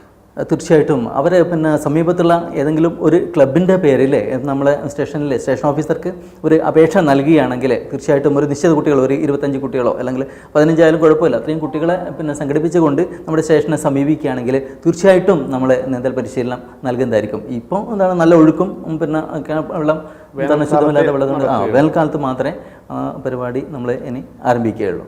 അതുപോലെ തന്നെ നമുക്കറിയാം ഇപ്പോൾ നീന്തലിൻ്റെ കാര്യത്തിൻ്റെ നീന്തൽ പഠിപ്പിക്കണം എന്നും അതുപോലെ തന്നെ 2000-ഓളം കുട്ടികളെ നീന്തൽ പഠിപ്പിച്ചു എന്ന് പറയുന്ന ഒരുമാ റെസ്ക്യൂ ടീമിൻ്റെ നേതൃത്വത്തിൽ ഇനി നീന്തൽ പരിശീലനം നടത്താനുള്ള താല്പര്യമുണ്ടോ? എങ്ങനെയാണത്? ഞങ്ങൾ ആങ്കർ പറഞ്ഞതിലൊരു തെറ്റുണ്ട്. 1000-ഓളം കുട്ടികളെ ഞങ്ങൾ നീന്തൽ പഠിപ്പിച്ചിട്ടില്ല. ഞങ്ങൾ 200 കുട്ടികളടുത്താണ് നീന്തൽ പഠിപ്പിച്ചത്. 2 വർഷം മുമ്പാണ്. ഞാൻ പറഞ്ഞില്ല, ഞങ്ങളതൊരു ചെറിയ സംഘടനയാണ്. എല്ലാവരും ഒരു സാധാരണ ജീവിതം നയിച്ചു കൊണ്ടുവന്ന ആളുകളാണ്. ഞങ്ങളെ സംബന്ധിച്ചിടത്തോളം ഞങ്ങൾക്ക് പരിമിതികളുണ്ട്. ആ പരിമിതി മറികടന്നുകൊണ്ടാണ് കഴിഞ്ഞ പ്രാവശ്യം നമ്മൾ 200-ഓളം കുട്ടികളെ നീന്തൽ പരിശീലനം നടത്തുക. തുടർന്ന വർഷങ്ങളിൽ നമ്മൾ നോക്കി നമ്മളെ സ്ഥിതി വെച്ചിട്ട് നമുക്ക് മാക്സിമം കുട്ടികളെ ഞങ്ങൾ നീന്തൽ പരിശീലനം നടത്തും. അതുപോലെ തന്നെ ഇപ്പം പഞ്ചായത്ത് തലത്തിൽ തന്നെ നീന്തൽ പരിശീലനം വിദ്യാലയങ്ങളിൽ നടത്തുന്ന ഒരു സാഹചര്യമുണ്ട്. പ്രത്യേകിച്ച് ഓരോ വിദ്യാലയങ്ങളിലെ ഓരോ ക്ലാസ്സിലെ കുട്ടികളെ നീന്തൽ പഠിപ്പിക്കുന്നത് കഴിഞ്ഞ വർഷം വരെ അത് നടന്നതാണ്. അതേപോലെ നടത്താനുള്ള ഒരു സാധ്യത കൂടി നമുക്ക് മുന്നിൽ കാണാൻ പറ്റുമോ മുജീബ്? അതിനെക്കുറിച്ച് പറയുകയാണെങ്കിൽ നമ്മൾ ഈ പഞ്ചായത്ത് തലം മറ്റ് തലം അങ്ങനെയൊന്നുമില്ല. ഇത് നമ്മുടെ ഒരു സമൂഹമാണ്. ഇതൊരു സമൂഹമാണ്. ഈ സമൂഹത്തിൽ നമ്മൾ ജീവിക്കുമ്പോൾ നമുക്ക് ചില കടമകളുണ്ട്. സ്കൂൾ തലത്തിൽ നമ്മളിത് തുടങ്ങണം, ഒരു വിഷയമാക്കി എടുക്കണം. എൻ്റെ അഭിപ്രായം, എൻ്റെ വ്യക്തിപരമായ അഭിപ്രായം. മറ്റ് രാജ്യങ്ങളിലൊക്കെ ചില കായികമായിട്ടുള്ളത് കരാട്ടെ, അങ്ങനെയുള്ള കുൻഫു, നമുക്കൊരു വിഷയമാണ്. ഇപ്പോൾ നമുക്ക് കെമിസ്ട്രി ഉണ്ട്, ബയോളജി ഉണ്ട്. അതുപോലെ ഒരു വിഷയമായിട്ട് തന്നെ വരണം. ഇപ്പോൾ നേരത്തെ ഇവിടുന്ന് നമ്മുടെ സാറ് പറഞ്ഞു, പിന്നെ ഇപ്പോൾ ഒരു ജോലി സാധ്യതയ്ക്ക് ഞങ്ങളെ സമീപിക്കാറുണ്ട്, നീന്തൽ പഠിപ്പിച്ച് തരുമോ? കാരണം പ്ലോട്ട് ചെയ്ത് നിൽക്കാൻ പറ്റണം, സർട്ടിഫിക്കറ്റ് കൊടുക്കണം. സ്വയരക്ഷയ്ക്ക് പരരക്ഷ എന്നാണ് അന്ന് ഞങ്ങൾ ഉയർത്തിപ്പിടിച്ചത്. ആദ്യം നമ്മൾ സ്വയം രക്ഷപ്പെടാനുള്ളതാണ് ചെയ്യേണ്ടത്, അതിനുശേഷമാണ് ഒരു പരരക്ഷ. അപ്പോൾ ഈ നീന്തൽ പരിശീലനം എന്ന് പറഞ്ഞാൽ എൻ്റെ ലൈഫും കൂടി സേഫ് ആക്കണം. വെറും ജോലി എന്ന് പറഞ്ഞിട്ട് ഒരു സർട്ടിഫിക്കറ്റ് അല്ല. അപ്പോൾ എൻ്റെ അഭിപ്രായത്തിൽ ഞാൻ പറയുന്നത്, നമ്മൾ ഏറ്റവും ചെറിയ തലത്തിൽ ഒരു 10 വയസ്സ് മുതലെങ്കിലും ഒരു വിഷയം പോലെ നമ്മളിതിനെ കൈകാര്യം ചെയ്യണം. ഇപ്പം സാറ് പറഞ്ഞ പോലെ ഫയർ സ്റ്റേഷനൊക്കെ ആയിട്ട് ബന്ധപ്പെട്ടിട്ടാകുമ്പോൾ കാര്യങ്ങൾ നമുക്ക് കുറച്ചുകൂടി എളുപ്പമാകും. അപ്പോൾ നമുക്കറിയാം, എല്ലാവരും പഠിക്കണമെന്ന് വെച്ചാലും അല്ലെ കുട്ടികളെ പഠിപ്പിക്കണമെന്ന് വെച്ചാലും കൃത്യമായ ഒരു നീന്തൽക്കുളം ഇല്ല എന്നുള്ളതാണ് മലയോര മേഖലയെ സംബന്ധിച്ച് പറയാനുള്ളത്. പ്രത്യേകിച്ച് പായം പഞ്ചായത്തിന് പറയാനുണ്ടാവും, പായം പഞ്ചായത്തിൽ നീന്തൽക്കുളം ഉണ്ട്. പക്ഷേ അതും നീന്തൽ പഠിപ്പിക്കുവാൻ അത് ഉപയോഗപ്പെടുത്തുന്നുണ്ടോ എന്ന് ചോദിച്ചാൽ കൃത്യമായി ഇല്ല എന്ന് തന്നെയാണ് നമുക്ക് പറയാനും സാധിക്കുന്നത്. അതുപോലെ മലയോര മേഖലയിലെ എല്ലാ പഞ്ചായത്തുകളിലും ഒരു നീന്തൽക്കുളമെങ്കിലും ഒരുക്കി കുട്ടികളെ ആ നീന്തൽ പഠിപ്പിക്കാനുള്ള ആ ഒരു സംവിധാനം ഒരുക്കാൻ സാധിക്കില്ലേ ശ്രീ മുജീബ് കുഞ്ഞിക്കണ്ടി? നമുക്കിവിടെ ഉള്ളൊരു പ്രശ്നം, നമ്മൾ ഈ മലയോര മേഖലയിൽ ട്രെയിനർമാർ അതൊരു പ്രശ്നമാണ്. ചില ആളുകൾ, ഞാൻ നേരത്തെ ഇവിടെ സൂചിപ്പിച്ച ഒരു വ്യക്തിയുണ്ട്, ചാൾസൺ ഏഴുമലയ, അവർ ട്രെയിൻ ചെയ്ത ആളുകൾ, അവർക്കൊരാളെ നീന്തൽ പഠിപ്പിക്കാൻ മാക്സിമം 2 മണിക്കൂറാണ്. നമ്മുടെ നാട്ടിലുള്ള ഒരാൾ ഒരു ട്രെയിൻ ചെയ്ത് ഒരാളെ നീന്തൽ പഠിപ്പിച്ച ചില സമയം 15 ദിവസം എടുക്കും. അതാണ് അതിൻ്റെ വ്യത്യാസം. നല്ല ട്രെയിനർമാരുണ്ടെങ്കിൽ നമുക്കൊരു ദിവസം കൊണ്ട് തന്നെ നല്ല രീതിയിൽ കുട്ടികളെയായാലും ശരി മുതിർന്നവരെയായാലും ശരി നമുക്ക് നീന്തൽ പരിശീലനത്തിലേക്ക് പോകാൻ പറ്റും. ഈ പായം പഞ്ചായത്തിൻ്റെ ഞാൻ പറഞ്ഞ ട്രെയിനർമാർ നമുക്ക് കുറവുണ്ട്, അതൊരു സത്യമാണ്. നല്ലൊരു ട്രെയിനറെ കൂടി കിട്ടിക്കഴിഞ്ഞാൽ നമുക്കിപ്പം നല്ല രീതിയിലുള്ളൊരു നീന്തൽ കുളമുണ്ട്. നമുക്ക് ആലോചിച്ചിട്ട് ഈ പരിശീലനം തുടങ്ങാം. അതുപോലെ തന്നെ നമുക്കറിയാം, ഇന്ന് 2 മൃതദേഹങ്ങളാണ് വിദ്യാർത്ഥിനികളുടെ നമുക്ക് പടിയൂർ പൂവംപുഴയിൽ നിന്നും കിട്ടിയത്. NDRFും അതുപോലെ തന്നെ ഫയർഫോഴ്സിൻ്റെ ഒക്കെ ടീമുണ്ടെങ്കിലും സിവിൽ ഡിഫൻസാണ് സൂര്യയുടെ മൃതദേഹം കണ്ടെത്തിയെന്ന് തോന്നുന്നു, അല്ലേ അനീഷ്? ഇന്ന് വളരെ മികച്ചൊരു പ്രവർത്തനമാണ് സിവിൽ ഡിഫൻസ് ഭാഗത്തുണ്ടായത്. മുൻപ് ഇപ്പം ഒരുമ റെസ്ക്യൂ ടീമിനോടൊപ്പം തന്നെ നമ്മൾ ഈ ഇരിട്ടി മേഖലയിലെയും മറ്റു പ്രദേശങ്ങളിലും നിരവധി പ്രവർത്തനങ്ങളിൽ പങ്കെടുത്തിട്ടുണ്ട്. അപ്പോൾ ഇന്നത്തേൽ ആദ്യത്തെ ശരീരം കിട്ടുന്ന സമയത്തും ആ ഒരു വണ്ടിയിലും NDRFൻ്റെ കൂടെ സിവിൽ ഡിഫൻസ് ഉണ്ടായിരുന്നു. രണ്ടാമത്തെ ബോഡി കിട്ടിയത് കൂടുതലും സിവിൽ ഡിഫൻസിൻ്റെ ഡിങ്കി തന്നെയാണ് അത് കണ്ടെത്തിയത്. അത് നമുക്ക് വലിയൊരു പ്രതീക്ഷയും ഞങ്ങൾക്കൊരു ആത്മവിശ്വാസം നൽകുന്ന ഒന്നാണ്. ഇതോടൊപ്പം കൂട്ടി പറയാനുള്ളൊരു കാര്യം, ഇപ്പോൾ നമ്മുടെ മലപ്പുറം ജില്ലയിലെ കേരളം മുഴുവൻ സിവിൽ ഡിഫൻസ് ഉണ്ട്. നമ്മുടെ മാധ്യമങ്ങളിൽ അധികം പ്രത്യക്ഷപ്പെടുന്നില്ല എന്നിട്ട് മറിച്ച് വളരെ സൈലൻ്റ് ആയിട്ടുള്ളൊരു പ്രവർത്തനമാണ്. കൂടുതൽ അഗ്നിരക്ഷാസേന എന്നുള്ള മാതൃസംഘടനയോട് ചേർന്ന് തന്നെ നിൽക്കുന്നതുകൊണ്ട് തന്നെ നമ്മൾ പ്രത്യേക ഒരു ഐഡൻറ്റിറ്റി ആയിട്ട് പലപ്പോഴും പ്രത്യക്ഷത്തിൽ വരാറില്ല. അപ്പോൾ മിഡിപ്പ് എന്നൊരു പദ്ധതി ഇപ്പം മുജീബ് സാർ പറഞ്ഞു, അതുപോലെ പ്രദീപ് സാർ പറഞ്ഞ പോലെ തന്നെ ഇപ്പം വിദ്യാലയങ്ങളിൽ മുങ്ങിമരണങ്ങളെക്കുറിച്ചുള്ള ഒരു ബോധവൽക്കരണത്തോടൊപ്പം തന്നെ കുട്ടികൾക്ക് അടിസ്ഥാനപരമായിട്ട് ഒരു വിഷയമായിട്ട് തന്നെ നീന്തൽ പഠിപ്പിക്കണമെന്ന് പറഞ്ഞ പോലെ തന്നെ ഒരു പദ്ധതി അവിടുത്തെ മലപ്പുറം ജില്ലയിലെ സിവിൽ ഡിഫൻസ് ആവിഷ്കരിച്ചൊരു പദ്ധതിയാണ്. അതിന് ജില്ലാ വാർഡൻ അനൂപ് സുഹൃത്താണ് ആവിഷ്കരിച്ച പദ്ധതിയാണ് മിഡിപ്പ് പദ്ധതി. അത് ജില്ലാ പോലീസ് മേധാവിയുടെ കൂടി അനുമതിയോടുകൂടി മലപ്പുറം ജില്ലയിലെ മുഴുവൻ വിദ്യാലയങ്ങളിലും നീന്തൽ പഠിപ്പിക്കുക എന്നുള്ള ഉദ്ദേശത്തോടുകൂടി ആരംഭിച്ച ഒരു പദ്ധതിയാണ് മിഡിപ്പ് പദ്ധതി. അപ്പോൾ ആ ഒരു പദ്ധതിയെ ആയിരക്കണക്കിന് വിദ്യാർത്ഥികൾ അത് പഠിച്ചു, അതിൽ പങ്കാളികളായി. അപ്പോൾ ആ ഒരു പദ്ധതി നമ്മുടെ ഡയറക്ടർ ജനറൽ ആയിട്ടുള്ള പത്മകുമാർ സാറ് മനസ്സിലാക്കുകയും കേരളത്തിലെ മുഴുവൻ വിദ്യാലയങ്ങളിലേക്ക് അത് വ്യാപിപ്പിക്കാൻ വേണ്ടി സിവിൽ ഡിഫൻസിൻ്റെ ഒരു നേതൃത്വവും ഫയർഫോഴ്സിൻ്റെ മേൽനോട്ടവും അതിലുണ്ടാവണമെന്ന് ആവശ്യപ്പെട്ടിട്ടുണ്ട്. അതോടൊപ്പം തന്നെ നമ്മൾ ഈ രക്ഷാപ്രവർത്തകർ എന്ന നിലയ്ക്ക് സിവിൽ ഡിഫൻസിലെ ഒരു അംഗം പോലും നീന്തൽ അറിയാത്തതായിട്ടുണ്ടാവരുത് എന്നുള്ള ഒരു നിർദ്ദേശം അദ്ദേഹം വെക്കുകയും അതിൻ്റെ ഭാഗമായിട്ട് ഇപ്പോൾ ഇരിട്ടി, പേരാവൂർ മുതലായ കേരളത്തിലെ ഭൂരിഭാഗം നിലയങ്ങളിലും സംസ്ഥാന തലത്തിലുള്ള ഗ്രൂപ്പുകളിൽ നമുക്കത് മനസ്സിലാക്കാൻ സാധിക്കും. കേരളത്തിലെ എല്ലാ നിലയങ്ങളിലും എല്ലാ സിവിൽ ഡിഫൻസും നീന്തൽ അറിയാത്ത സിവിൽ ഡിഫൻസുമാർ പോലും നീന്തൽ അറിയാത്തവരായിട്ട് ആരും ഉണ്ടാവരുത്. കാരണം രക്ഷാപ്രവർത്തനത്തിൽ ആരും ഏത് സമയത്തും വിളിക്കപ്പെടാം. അപ്പോൾ അവർക്ക് പോലും തറവായിട്ടുള്ള നീന്തൽ പരിശീലനം നൽകി. അതുകൂടാതെ ഇപ്പോൾ നമ്മൾ വാട്ടർമാൻഷിപ്പ് NDRF അടക്കമുള്ള അല്ലെങ്കിൽ നാഷണൽ ഡിസാസ്റ്റർ മാനേജ്മെൻറ്റ് അതോറിറ്റിയുടെ അടക്കം ഭാഗമായിട്ട് വ്യത്യസ്ത കോഴ്സുകളുണ്ട്, വാട്ടർമാൻഷിപ്പ് കോഴ്സുകൾ. അതടക്കം പഠിച്ച ആളുകൾ സിവിൽ ഡിഫൻസിൻ്റെ ഭാഗമായിട്ടുണ്ട്. അപ്പോൾ നമുക്ക് റിസോഴ്സ് ഇപ്പോൾ പഞ്ചായത്തുകളോ അല്ലെങ്കിൽ മറ്റ് പ്രാദേശിക ഭരണ സംവിധാനങ്ങളോ ഇത്തരമുള്ള പരിശീലനങ്ങൾക്ക് സിവിൽ ഡിഫൻസ് സേനയെ ഉപയോഗപ്പെടുത്താം. പ്രത്യക്ഷത്തിൽ ആരും നമ്മളെ പ്രൊമോട്ട് ചെയ്യുന്നില്ലെങ്കിൽ പോലും ഈ സിവിൽ ഡിഫൻസ് സേനയെ തന്നെ നല്ല രീതിയിൽ നീന്തൽ പഠിച്ച ആളുകളുണ്ട്. അതാ ഞാൻ ഒരു കുട്ടി പറഞ്ഞതാണ്. കാരണം കൂത്തുപറമ്പിൽ ഇന്ദിരാഗാന്ധി പബ്ലിക് സ്കൂളിലെ ഒരു പൂളുണ്ട്. അതിൽ കണ്ണൂർ ജില്ലയിലെ ഭൂരിഭാഗം ഇപ്പോൾ അക്കാദമിക് അസോസിയേഷന് രമേശ് സാർ അടക്കമുള്ളവർ അവിടെയാണ് ഇതിൻ്റെ സർട്ടിഫിക്കറ്റ് കോഴ്സ് വരെ നടത്തുന്നത്. പല അപകടങ്ങൾ നടക്കുമ്പോഴും അതിൽ ലഹരി ഒരു വില്ലനാവുന്നുണ്ട്. ഒരു വില്ലൻ എന്ന് പറയുമ്പോൾ നമുക്കറിയാം ലഹരി ഉപയോഗിച്ച് നീന്തുകയും അങ്ങനെ അപകടത്തിൽപ്പെടുന്ന ഒട്ടേറെ സംഭവങ്ങൾ ഉണ്ടായിട്ടുണ്ടല്ലേ ശ്രീ പ്രദീപൻ പുത്രത്ത്? തീർച്ചയായിട്ടും എനിക്ക് ഈ ഒരു അവസരത്തിൽ പറയാനുള്ളത്, നീന്തൽ അറിയാത്തവരും അതേപോലെ തന്നെ മദ്യപിച്ചവരും രോഗികളും ഫിക്സ് പോലുള്ള രോഗം ഉള്ളവരും ഇവരൊന്നും ശരിക്കും വെള്ളത്തിൽ ഇറങ്ങാൻ പാടില്ല എന്നുള്ള ഒരു നിർദ്ദേശമാണ് എനിക്ക് ഈ അവസരത്തിൽ വെക്കാനുള്ളത്. നമുക്ക് നല്ലൊരു അനുഭവം തന്നെ ഈ അടുത്ത് കഴിഞ്ഞ വർഷം ആലക്കോട് മറ്റോ ഒരു കല്യാണത്തിൽ പങ്കെടുത്ത് തിരിച്ചു വരുന്ന വയനാട്ടിലൊരു ടീം പാലപ്പുഴയിൽ വെച്ചിട്ട് അവർ കുളിക്കണം, പുഴ കണ്ടപ്പോൾ കുളിക്കണം എന്നൊരാഗ്രഹം, വലിയ വെള്ളമില്ല, ചെറിയൊരു ദൂരം അവർക്ക് നീന്തണം എന്നുള്ളൊരാഗ്രഹം. അത് അതിലൊരാൾ എന്ത് ചെയ്യുന്നു, കൂടെ 3 പേര് ഇവിടെ കുളിക്കുകയാണ്. അപ്പോൾ ഒരാൾ നീന്തുന്നു. ആ ഒന്നാമത്തെ നീന്തലിൽ തന്നെ അയാൾ തീർച്ചയായിട്ടും ആ കയത്തിൽ അകപ്പെട്ടു പോയി എന്നുള്ളതാണ്. അപ്പോൾ കൂടെയുള്ള മുൻപ് എനിക്ക് മനസ്സിലാക്കാൻ സാധിച്ചത് തീർച്ചയായിട്ടും ഇവർ ഒരു ആഘോഷത്തിൻ്റെ ഭാഗമായിട്ട് മദ്യപിച്ചിരിക്കാം എന്നുള്ളതാണ്. അല്ലെങ്കിൽ നീന്തൽ അറിയാവുന്ന ആൾ തന്നെയാണ്, നീന്തിയതാണ്. അപ്പോൾ ഇടയ്ക്ക് വെച്ചിട്ട് മുങ്ങിപ്പോവണമെങ്കിൽ തീർച്ചയായിട്ടും അതാണ് അതിനൊരു സാഹചര്യം. അപ്പോൾ എനിക്ക് നിർദ്ദേശിക്കാനുള്ളത്, ലഹരി ഉപയോഗിച്ച് ആരും എന്ത് ചെയ്യാൻ പാടില്ല, ജലാശയങ്ങളിൽ ഇറങ്ങാൻ പാടില്ല. തീർച്ചയായിട്ടും അപകടം വിളിച്ചു വരുത്തും എന്നുള്ളതാണ്. അതുപോലെ തന്നെയാണ് നമുക്കറിയാം, ഈ നീന്തൽ അറിയാമെങ്കിലും നമുക്ക് ആ ഒരു പുഴയെ പരിചയമില്ലാതെ നമ്മൾ ആ പുഴയിൽ ഇറങ്ങിയാൽ അമിത ആത്മവിശ്വാസവും, അതുപോലെ തന്നെ നമുക്കൊക്കെ അറിയാം ഈ വിദ്യാലയങ്ങൾ അവധിക്കാലത്ത് SSLC പരീക്ഷ അതുപോലെ തന്നെ പരീക്ഷകളൊക്കെ കഴിയുമ്പോൾ കുട്ടികളൊക്കെ പലരും കൂട്ടമായി എത്തി ഇതുപോലെ ജലാശയങ്ങളിലെത്തുകയും അപകടത്തിൽപ്പെടുന്ന ഒട്ടേറെ സംഭവങ്ങൾ ഉണ്ടായിട്ടുണ്ട്, പ്രത്യേകിച്ച് ബാരാപ്പുഴയിൽ ഉൾപ്പെടെ, അല്ലേ ശ്രീ മുജീബ്? തീർച്ചയായും ഒരുപാട് അപകടങ്ങൾ തരത്തിലുണ്ടായിട്ടുണ്ട്. അപകടങ്ങൾ നമുക്ക് 2 തരത്തിൽ പറയാം. ഒന്ന് നമ്മൾ അശ്രദ്ധ കൊണ്ടുണ്ടാകുന്നതാണ്. സാധാരണ രീതിയിൽ നോർമലായിട്ട് നമ്മൾ അബദ്ധത്തിൽ പറ്റുന്നത്, പുഴ അറിയാതെ പറ്റുന്നത് ശരിക്കും അപകടം. മറ്റു രീതിയിൽ പറഞ്ഞു കഴിഞ്ഞാൽ നമ്മൾ അശ്രദ്ധമായി, ഇപ്പോൾ സാറ് നേരത്തെ പറഞ്ഞ പോലെ സെൽഫി, അത് നമ്മൾ അശ്രദ്ധയാണ്. പക്ഷേ ഞാൻ നേരത്തെ പറഞ്ഞതിൽ തന്നെ തുടർന്ന് തന്നെ പറയുകയാണ്, നമ്മൾ ഡ്രൈവിംഗ് പഠിച്ചു, നമുക്ക് വണ്ടി ഓടിക്കാൻ ഒരു കോൺഫിഡൻസ് കിട്ടി, ലൈസൻസ് നമ്മൾ പോക്കറ്റിലുണ്ട്, നമുക്ക് വണ്ടി ഓടിക്കാം. ആ കോൺഫിഡൻസ് ആണ് പുഴയിലേക്ക് ഇറങ്ങേണ്ട ലൈസൻസ്. അത് പ്രാപ്തമാക്കാൻ വേണ്ടിയിട്ട് നമ്മുടെ മക്കളെയും നമ്മളെ ആളുകളെയും ബോധവൽക്കരണവും അതിന് വേണ്ട സംവിധാനങ്ങൾ. പക്ഷെ നമ്മളിപ്പം തോട്ടിലൊക്കെ നീന്തൽ പഠിച്ചാൽ അത് നമ്മൾ അതേ ആഴം കുറവായിരിക്കും, പുഴയിൽ പോയി അങ്ങനെ നീന്താനുള്ള സാഹചര്യം ഉണ്ടാകും. ഞാൻ പറഞ്ഞല്ലോ, കോൺഫിഡൻസ്. ഈ ചർച്ചയുടെ ആദ്യത്തെ ഞാൻ പറഞ്ഞു, വെള്ളത്തിലേക്ക് ഒരു സാധനം പോകുന്നില്ല, അതെല്ലാം നിങ്ങൾക്ക് തരുന്നു.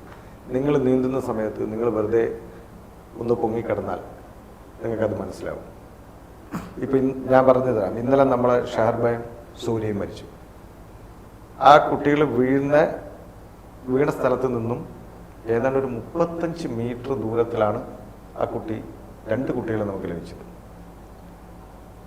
അത് നിങ്ങൾ എത്രയോ ഒഴുക്കുള്ള വെള്ളം അതിലൂടെ പോകുന്നുണ്ട്, പക്ഷെ എങ്ങും പോയില്ല. എന്തുകൊണ്ടാണെന്ന് മാത്രം മനസ്സിലാക്കുക. അതുപോലെ തന്നെ നമ്മളിപ്പം ഓരോ സ്ഥലത്തൊക്കെ പോയി രക്ഷാപ്രവർത്തനം നടത്തിയാൽ ഒരുപക്ഷെ ജീവനോടെ ലഭിക്കുക. ഇപ്പം നമുക്ക് ജബ്ബാർക്കടവിലൊക്കെ കഴിഞ്ഞ നാളുകളിലുണ്ടായ ഒരു അപകടം ഉണ്ടായിരുന്നു. അദ്ദേഹത്തെ ഒഴുക്കിൽപ്പെട്ട ഒരാളെ ഉടൻ തന്നെ വിവരമറിയിച്ച് ഫയർഫോഴ്സ് എത്തുകയും പോലീസൊക്കെ എത്തി ആശുപത്രിയിൽ എത്തിക്കുമ്പോഴൊക്കെ മരണമടഞ്ഞത്. അപ്പോൾ ഒരു പ്രഥമ ശുശ്രൂഷ അത് എങ്ങനെയാണ് ചെയ്യാൻ സാധിക്കുന്നത്? ശ്രീ പ്രദീപൻ പുത്രൻ. അതായത് പിന്നെ നമുക്കറിയാം, പിന്നെ ഒരാൾ ജലാശയത്തിൽ പെടുമ്പോൾ ഒരു ഫയർഫോഴ്സിനെ വിവരം അറിയിച്ചിട്ട് ആ സേന സംഭവ സ്ഥലത്തേക്ക് എത്താനുള്ള ഒരു സമയം, അത്രയും സമയം ഒരിക്കലും പിന്നെ ഒരാൾക്ക് വെള്ളത്തിനടിയിൽ നിൽക്കാൻ പറ്റില്ല. മാക്സിമം വന്നാൽ ഒരു 3 മിനിറ്റ്, അതിലപ്പുറം പോകാൻ പറ്റില്ല. അതിൽ അപൂർവം ചില കേസുകളിൽ കതിരൂർ ഞാൻ കേട്ടിട്ടുണ്ട്, അവിടെ അക്വാറ്റിക് ക്ലബിൻ്റെ ഒരു ട്രെയിനിങ് കൊടുക്കുന്നതിനിടയിൽ പിന്നെ തൊട്ടടുത്ത കയത്തിൽ പിന്നെ കുളത്തിൽ വീണ ഒരു കുട്ടിയെ അവർ എന്താണ് 3 മിനിറ്റിന് ശേഷം 5 മിനിറ്റിന് ശേഷം അവരെടുത്തിട്ട് അവിടെ നിന്ന് തന്നെ അവർ CPR കൊടുത്ത് കണ്ടിന്യൂസ് അവരെ ആംബുലൻസിൽ പോകുന്ന വഴിയിലും അവിടെയും അത് ഹോസ്പിറ്റലിൽ എത്തിക്കുന്നവരെയും CPR കൊടുത്തുകൊണ്ട് 2 ദിവസം കൊണ്ട് ആ കുട്ടിയുടെ ജീവൻ തിരിച്ചു പിടിച്ച ഒരു സാഹചര്യം ഉണ്ടായിട്ടുണ്ട്. പക്ഷേ ഇതിലൊരു കാര്യത്തിൽ നമുക്ക് പറയാനുള്ളത്, നമ്മുടെ ഫയർ ആൻഡ് റെസ്ക്യൂ സർവീസിൻ്റെ ഡിപ്പാർട്ട്മെൻറ്റിൻ്റെ ടീമിൻ്റെ നേതൃത്വത്തിൽ ഒരുപാട് പ്രാക്ടിക്കൽ ക്ലാസ്സുകൾ സ്കൂൾ തലത്തിലായാലും ക്ലബ്ബുകൾക്കായാലും ഒക്കെ നമ്മൾ കൊടുക്കുന്നുണ്ട്. അതിലൊക്കെ നമ്മുടെ CPR നല്ല ട്രെയിനീസ്, നമ്മുടെ അക്കാഡമിയിൽ ട്രെയിനിങ് ലഭിച്ച നമ്മുടെ ഇൻസ്ട്രക്ടേഴ്സ് ഒക്കെ നമ്മൾ നല്ല കാര്യക്ഷമമായ ട്രെയിനിങ് CPR കൊടുക്കുന്നതിലൊക്കെ പബ്ലിക്കിന് കൊടുക്കുന്നുണ്ട്. തീർച്ചയായിട്ടും അത് ഇത്തരം സാഹചര്യങ്ങളിൽ അവർക്ക് ഉപയോഗിക്കാമെന്നുള്ളതാണ് നമുക്ക് പറയാനുള്ളത്. അതുപോലെ തന്നെ ഇപ്പം നമുക്കൊക്കെ കൂട്ടുകാരൊക്കെ ഒത്ത് പുഴയിൽ കുളിക്കുന്ന ആ സമയത്ത് ഏതെങ്കിലും ഒരു കുട്ടി മുങ്ങിപ്പോവുകയാണെങ്കിൽ നമുക്ക് ആ ഒരു സമയത്ത് ഫയർഫോഴ്സിൽ നിന്ന് വിളിക്കുക, ആ സമയത്ത് നമുക്ക് എങ്ങനെയാണ് ഒരു രക്ഷാപ്രവർത്തനം നടത്താൻ സാധിക്കുക? പെട്ടെന്ന് ഒരാൾ എപ്പോഴും പുഴയിൽ പെട്ടു പോകുമ്പോൾ ഇപ്പം നമ്മുടെ ഇന്നലത്തെ 2-ാം തീയതി ആ ദിവസത്തെ കാര്യം തന്നെ ഓർക്കാം. ഒന്നാമത്തെ കുട്ടി പുഴയിൽ വീണപ്പോൾ രണ്ടാമത്തെ കുട്ടി തീർച്ചയായിട്ടും ഉണ്ടെങ്കിൽ ആ രണ്ടാമത്തെ കുട്ടി എനിക്ക് തോന്നുന്നത് ജീൻസും ടോപ്പും ധരിച്ചൊരു കുട്ടിയായിരുന്നു എന്ന് തോന്നുന്നു. ജസ്റ്റ് അല്ലായിരുന്നെങ്കിൽ ഒരു ഷാള് ഉണ്ടായിരുന്നെങ്കിൽ ജസ്റ്റ് ആ ഷാള് കുട്ടിക്ക് ഇട്ടുകൊടുക്കുകയാണെങ്കിൽ ആ കുട്ടിയെ ചിലപ്പോൾ രക്ഷിക്കാൻ സാധിച്ചേനെ. അതായത് അത്യാവശ്യം ചെറിയ ട്രിക്കൊക്കെ വേണ്ടി വരും. അതായത് നേരിട്ട് വലിക്കുമ്പോൾ തീർച്ചയായിട്ടും അങ്ങോട്ടേക്ക് വലിച്ചുകൊണ്ട് പോകുന്ന നമ്മുടെ ജീവൻ പോലും അപകടത്തിലേക്ക് വരുന്ന ഒരു സാഹചര്യം ഉണ്ടാവും. എങ്കിലും നിലത്തൊക്കെ മുട്ടുകുത്തി നിന്നുകൊണ്ട് അതിനെ ആ കുട്ടിയെ വലിച്ചെടുക്കാനുള്ള ഒരു കഴിവും ആത്മവിശ്വാസവും ആത്മവിശ്വാസവും ഉണ്ടെങ്കിൽ തീർച്ചയായിട്ടും രക്ഷിക്കാൻ സാധിക്കും. അതുപോലെ തന്നെ തൊട്ടടുത്ത് എന്തെങ്കിലും മരത്തടിയോ വലിയ തടിയല്ല കമ്പുകൾ, വലിയ മരക്കമ്പുകളൊക്കെ ഉണ്ടെങ്കിൽ നമുക്ക് എന്ത് ചെയ്യാം, നീട്ടി ഇട്ട് കൊടുത്തുകൊണ്ട് വീഴുന്ന ആ സ്പോട്ടിൽ അവരെ നമുക്ക് എന്ത് ചെയ്യാൻ പറ്റും, രക്ഷിക്കാൻ സാധിക്കുന്നതാണ്. അതുപോലെ തന്നെ ഈ അപകടത്തിൽ പെടുമ്പോഴും ആ അപകടത്തിൽ പെട്ടവരെക്കാൾ ഒരുപക്ഷെ നമുക്ക് പുറമേ ഉള്ളവർക്കായിരിക്കും ഒരു വലിയ ഷോക്ക് ഉണ്ടാവുക. കാരണം എനിക്കൊരു അനുഭവം ഉണ്ടായിരുന്നു. ഒരു 5 വർഷം മുൻപാണ് കാപ്പാട് ബീച്ച് കാണാൻ പോയ ഒരു സമയത്താണ് കർണാടകത്തിൽ നിന്നും എത്തിയ ഒരു 5-അംഗ സംഘം, ആ ഒരു വിദ്യാർത്ഥികൾ അതായത് കടലിൽ അവരെല്ലാവരും കൈ കൂട്ടിച്ചേർത്ത് പിടിച്ച് തിരമാലകളിൽ കളിക്കുന്ന ആ സമയത്താണ് പെട്ടെന്ന് എല്ലാവരുടെയും കൈ അങ്ങ് വേർപെട്ടു പോയി. 2 കുട്ടികൾ എൻ്റെ കൺമുന്നിൽ തന്നെയാണ് അവർ കടലിലേക്ക് പോവുകയും മരണമടയുകയും ചെയ്തത്. ആ ഒരു സംഭവം എന്നും ഓർക്കും. അതുപോലെ തന്നെയാണ് ഒരുപക്ഷെ നമ്മുടെ വേണ്ടപ്പെട്ടവർ ആണെങ്കിൽ അതിൽ കൂടുതൽ ജീവിതകാലം മുഴുവൻ ആ വേദനിച്ച് പോകുന്ന ഒരു സ്ഥിതിയുമൊക്കെ ഉണ്ടാവും. ഇത്തരം സംഭവങ്ങളാണ് നമുക്ക് ആവർത്തിക്കുമ്പോൾ വളരെയധികം വേദനയോടെയാണ് ഇത്തരം കാര്യങ്ങളൊക്കെ ചർച്ച ചെയ്യാനും സാധിക്കുന്നത്. അനീഷിൻ്റെ അനുഭവത്തിൽ ഇത്തരം സംഭവങ്ങളൊക്കെ ഉണ്ട്. തീർച്ചയായും നമ്മൾ ഈ സേനയുടെ ഭാഗമായിട്ട് സിവിൽ ഡിഫൻസിൽ വരുന്നതിന് മുമ്പ് കേരള സർക്കാർ ആദ്യം ഒരു ഫയർഫോഴ്സിൻ്റെ ഭാഗമായിട്ടൊരു കമ്മ്യൂണിറ്റി റെസ്ക്യൂ വളണ്ടിയർ സേന രൂപീകരിച്ചിരുന്നു. ആ സമയം അത് രൂപീകരിച്ച കൊല്ലം തന്നെയാണ് നമ്മൾ ആദ്യത്തെ പ്രളയം 2018 പ്രളയം ഉണ്ടായത്. ആ സമയത്ത് പല സ്ഥലങ്ങളിലും ഇത്തരത്തിൽ നമുക്കറിയാം ഇരിട്ടി മേഖല കൂടാതെ ഇരിക്കൂർ അടക്കമുള്ള പ്രദേശങ്ങളിൽ നമ്മൾ നേരിട്ട് ഒരുപാട് ദുരന്തങ്ങളെ കാണാൻ സാധിച്ചാണ്. ഈവൻ എൻ്റെ വീടടക്കം വെള്ളത്തിൽ മുങ്ങിപ്പോയ സിറ്റുവേഷൻ ഉണ്ട്. അപ്പോൾ അതിനുശേഷം പിന്നീട് ഓരോ ഘട്ടങ്ങളിലും ഈ ജലാശയ ദുരന്തങ്ങൾ ആവർത്തിച്ച് ഉണ്ടായിക്കൊണ്ടിരിക്കുകയാണ്. പല സ്ഥലത്തും ഇപ്പം ഞാൻ മുൻപ് പറഞ്ഞ ആ ഒരു വിഷയത്തോട് കൂട്ടിച്ചേർത്ത് പറയുകയാണ്. പലപ്പോഴും നമ്മൾ പുഴകളെല്ലാം ആസ്വദിക്കാൻ വേണ്ടി ഞാനടക്കമുള്ള ചെറുപ്പക്കാരെ സംബന്ധിച്ചിടത്തോളം ഇന്ന് റീൽസിൻ്റെ ഒരു കാലഘട്ടമാണ്. അപ്പോൾ റീൽസിൻ്റെ കാലഘട്ടം നമ്മൾ പുഴയും ഈ മൺസൂൺ ടൂറിസം തന്നെയുണ്ട്. നമ്മൾ കേരളത്തെ പ്രത്യേകിച്ചും വിദേശികൾ കൂടുതൽ ആകർഷിക്കുന്ന ഒന്നാണ് മൺസൂൺ ടൂറിസം. മഴയും അതുപോലെ മഴയിലുള്ള പച്ചപ്പും എല്ലാം നിറഞ്ഞ പ്രദേശങ്ങൾ കാണാനും നിറഞ്ഞൊഴുകുന്ന പുഴകളൊക്കെ കാണാൻ വേണ്ടി ധാരാളം വിനോദസഞ്ചാരം എത്തുന്നുണ്ട്. ആ പ്രാദേശിക തലത്തിൽ ആ സ്ഥലം ശ്രദ്ധിക്കപ്പെടുന്നത് നമ്മളെപ്പോലുള്ള ആളുകൾ. ഇപ്പോൾ ഇരിട്ടിയിൽ ബാംഗ്ലൂരിലെ സോഫ്റ്റ്വെയർ എഞ്ചിനീയർ വന്ന് പുഴ സൗന്ദര്യം ആസ്വദിച്ച സമയത്താണ് മരണം ഉണ്ടായത്. അപ്പോൾ പ്രാദേശികമായിട്ട് ആളുകൾ ഈ കാഴ്ചകൾ ആസ്വദിക്കുന്നത് പിന്നീട് സോഷ്യൽ മീഡിയ വഴി എന്ത് ചെയ്യും, വ്യാപിക്കുകയും കൂടുതൽ ആളുകൾ അങ്ങോട്ട് എത്തിക്കുകയും ചെയ്യും. അത്തരം സിറ്റുവേഷൻ ഉണ്ടാകുന്ന സമയത്ത് ഈ പുഴയിലെ അറിയാതെ കൈകളിലേക്ക് എത്തിപ്പെട്ടു പോകുന്ന ആസ്വാദനത്തിൻ്റെ ഭാഗമായിട്ട് വഴുതി വീണും മനഃപൂർവ്വവും പുഴയിലേക്ക് ഇറങ്ങുന്നവരാണ് അപകടത്തിൽപ്പെടുന്നത്. ഇത്തരം കാഴ്ചകൾ നമുക്കേറെ വേദന ഉണ്ടാക്കും. അപ്പം നമുക്കതിനുള്ള പ്രതിരോധ നടപടിയിലേക്കും കൂടി ഈ ഒരു ചർച്ചയുടെ ഭാഗമായിട്ട് പോകുമ്പോൾ അതിനുള്ള ആശയങ്ങൾ കൂടി വരുമെന്ന് പ്രതീക്ഷിക്കുകയാണ്. ഇപ്പോൾ സ്കൂളുകളിൽ കൂടാതെ തന്നെ നമ്മൾ ഈ വാട്സപ്പ് പോലെയുള്ള സംഗതികൾ വന്ന സമയത്താണ് നമുക്ക് പ്രാദേശികമായിട്ട് ക്ലബ്ബുകളുടെയൊക്കെ സ്വഭാവം മാറിയത്. പണ്ട് നമ്മൾ ക്ലബ്ബുകളിലൊക്കെ കൂടിച്ചേർന്നതുകൊണ്ട് ഒരു കൂട്ടായ്മ ഉണ്ടായിരുന്നെങ്കിൽ ഇന്ന് അത് ഗ്രൂപ്പുകളിലേക്ക് മാറി, വാട്സപ്പ് ഗ്രൂപ്പുകളിലേക്ക് മാറിയ സമയത്ത് ക്രിയാത്മകമായിട്ടുള്ള പ്രവർത്തനങ്ങൾ കുറേ കുറഞ്ഞു. അപ്പോൾ ഇപ്പം മുജീബ് സാർ പറഞ്ഞ പോലെ തന്നെ ഈ ഒരുമ പോലെയുള്ള ധാരാളം സംഘടനകൾ പ്രാദേശിക തലത്തിൽ പുഴയോരങ്ങളോടൊക്കെ ചേർന്ന് ഉണ്ടാവണം, മലയോരങ്ങളോടും ചേർന്നും ഉണ്ടാകണം. അത്തരത്തിലുള്ള യുവാക്കളൊക്കെ ഇതിനൊരു പ്രതിരോധം തീർക്കാൻ വേണ്ടി മുന്നോട്ട് വരണം. മുൻപറഞ്ഞ അനുഭവങ്ങൾ നമുക്ക് ഈ പയ്യാവൂരിനപ്പുറത്തൊരു പുഴയിൽ 2 ചെറുപ്പക്കാർ അത്യാവശ്യം ജോലിയെല്ലാം കഴിഞ്ഞു വന്ന് അത്യാവശ്യം ചെറിയ മദ്യപിച്ച ശേഷം അവർ പുഴ നീന്തിയ സമയത്ത് അവരെ ഒഴുക്കിൽപ്പെട്ട് കാണാതായി. അതിനുവേണ്ടി ഒരു തെരച്ചിൽ നടന്ന സമയത്ത് നമുക്ക് അവരുടെ കുടുംബാംഗങ്ങളുടെ വേദനയിൽ നേരിട്ട് കാണാൻ സാധിച്ചു. നമുക്കും വളരെയധികം വിഷമമുണ്ടായി. അപ്പോൾ അതിൽ കണ്ണൂർ ജില്ലയിലെ പല സ്റ്റേഷനിലുള്ള സിവിൽ ഡിഫൻസ് വളണ്ടിയേഴ്സ് വന്നു. അവരെല്ലാവരും അവർക്ക് പല ആളുകൾക്ക് ഇത് ആദ്യത്തെ ഒരു അനുഭവമായിരുന്നു ഇത്തരത്തിലുള്ള ഇൻസിഡൻറ്റ് നേരിട്ട് കാണുന്നതും. അതുപോലെ തന്നെ കയ്യിൽ നിന്ന് ഇവരുടെ കേബിൾ തൊഴിലാളി മരണപ്പെട്ട സമയത്ത് ഇതുപോലെ നമ്മൾ ആ ഒരു മൃതദേഹത്തിന് വേണ്ടിയിട്ട് ഒരുപാട് ആ ഒരു ചെക്ക് ഡാമിൽ അരിഞ്ഞ സമയത്തും അവരുടെ ഫാമിലി അനുഭവിച്ച വേദനയൊക്കെ നമുക്ക് മനസ്സിലാക്കാൻ കഴിഞ്ഞാണ്. ഇത്തരം ധാരാളം ദുരന്താനുഭവങ്ങൾ മുന്നിലുണ്ട്. അതുപോലെ തന്നെയാണ് ഇപ്പോൾ ഒരു സംഭവം, ഒരു അപകടം എവിടെയെങ്കിലും നടന്നാൽ അവിടെ ഞങ്ങൾ റിപ്പോർട്ട് ചെയ്യാൻ അവിടെ എത്തുന്നതിന് മുന്നേ തന്നെ ഫയർഫോഴ്സ് എത്തും. ആ ഒരു ഫയർഫോഴ്സിൻ്റെ സംവിധാനം എങ്ങനെയാണ്? എല്ലാവരും റെഡിയായി നിൽക്കുന്നുണ്ടോ ആ ഒരു ഫയർ സ്റ്റേഷൻ? തീർച്ചയായിട്ടും നമ്മൾ 7 ദിവസവും 24 മണിക്കൂറും 7 ദിവസവും നമ്മുടെ അലേർട്ടായിട്ട് നിൽക്കുന്ന ഒരു ടീമാണ്. തീർച്ചയായിട്ടും നമ്മൾ ഒരു ഫയർ സ്റ്റേഷനിൽ വിളിക്കുന്ന ഏതൊരാൾക്കും മനസ്സിലാക്കാൻ സാധിക്കും. രണ്ടാമത്തെ റിങ്ങിന് തന്നെ അവരെ തീർച്ചയായിട്ടും അവിടെ കോൾ അറ്റൻഡ് ചെയ്തിരിക്കും. കൃത്യമായിട്ട് സ്പോട്ട് പറയുകയാണെങ്കിൽ എത്രയും പെട്ടെന്ന് തന്നെ ആ സ്ഥലത്തേക്ക് കുതിച്ചെത്താൻ വേണ്ടി നമുക്ക് സാധിക്കും. അതിൽ നമ്മൾ അറിഞ്ഞിരിക്കേണ്ട ഒരു കാര്യം, നമ്മൾ ചോദിക്കുന്ന കാര്യങ്ങൾക്ക് വ്യക്തമായിട്ടുള്ള ഒരു മറുപടി പെട്ടെന്ന് കിട്ടുകയാണെങ്കിൽ കറക്റ്റ് റൂട്ട് കാര്യങ്ങൾ എളുപ്പം എത്താനുള്ള ആ വഴികളൊക്കെ കൃത്യമായിട്ട് പറഞ്ഞു കൊടുക്കുകയാണെങ്കിൽ നമ്മൾ എത്രയും പെട്ടെന്ന് തന്നെ സംഭവ സ്ഥലത്തേക്ക് എത്തും. തീർച്ചയായിട്ടും ഒരാളെയൊക്കെ രക്ഷിക്കാൻ പറ്റാവുന്ന ഒരു സാഹചര്യം ആണ് ഫയർ ആൻഡ് റെസ്ക്യൂ സർവീസ്. കുറച്ച് നാളുകൾക്ക് മുൻപ് ഇതുപോലെ തെറ്റായ വിവരങ്ങൾ തരുന്ന സംവിധാനം ഒക്കെ ഉണ്ടായിരുന്നല്ലോ, അതുവരെ ഇതിനെ തീർച്ചയായിട്ടും അതിൽ നമുക്ക് തന്നെ പേരാവൂർ ഫയർ ആൻഡ് റെസ്ക്യൂ ടീമിനെ സംബന്ധിച്ചിട്ട് ഈ അടുത്ത കാലത്ത് ഒരു സംഭവം ഉണ്ടായി. ഇവിടെ തെരുവത്തെ ഒരാൾ പുള്ളി തന്നെ വിളിച്ച് പറഞ്ഞതാണ് ഈ കിണറ്റിൽ വീടുണ്ടെന്ന് പറഞ്ഞിട്ട്. നമ്മൾ അത് പോലീസ് സ്റ്റേഷനിലേക്കാണ് വിളിച്ച് പറയുന്നത്. പോലീസാണ് നമുക്ക് വിവരം തരുന്നത്. പിന്നെ നമ്മൾ ഡീറ്റെയിൽ എടുക്കാൻ ഒന്നും നിന്നില്ല. നമ്മൾ ഏറ്റവും അടുത്ത സമീപ സ്ഥലം എന്നുള്ള രീതിയിൽ തന്നെ നമ്മൾ പെട്ടെന്ന് അവിടെ എത്തുകയും പോലീസും പേരാവൂർ പോലീസും നമ്മളെ പുറകെ തന്നെ എത്തി. നമ്മൾ ആ ഏരിയ മുഴുവൻ സെർച്ച് ചെയ്തിട്ടും അങ്ങനെ ഒരു സംഭവം അവിടെയില്ല. തൊട്ടടുത്ത വീടുകളിലൊക്കെ നമ്മൾ സെർച്ച് ചെയ്ത് കിണറുകളിൽ സെർച്ച് ചെയ്ത് നോക്കുന്ന ഒരു സാഹചര്യം ഉണ്ടായി. പക്ഷേ അവർക്കെതിരെ പോലീസ് നടപടി എടുത്ത ഒരു സാഹചര്യം ഉണ്ടായിട്ടുള്ളത്. ഈ അടുത്ത് തന്നെ കേരളത്തിലും മറ്റു സ്ഥലത്തും ഇതേപോലെ വിളിച്ച് കബളിപ്പിച്ച ഇതിൽ അവരെ കാര്യമായിട്ടും പോലീസ് നടപടി സ്വീകരിച്ചിട്ടുണ്ട്. അതുപോലെ തന്നെയാണ് നമുക്ക് ഒരുമ റെസ്ക്യൂ ടീമിനെ കുറിച്ചും പറയാതിരിക്കാൻ പറ്റില്ല.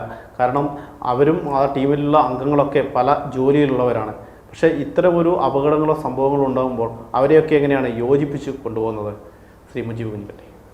ഞങ്ങളും ഒരു കേഡർ സ്വഭാവത്ത് പോകുന്നതാണ്.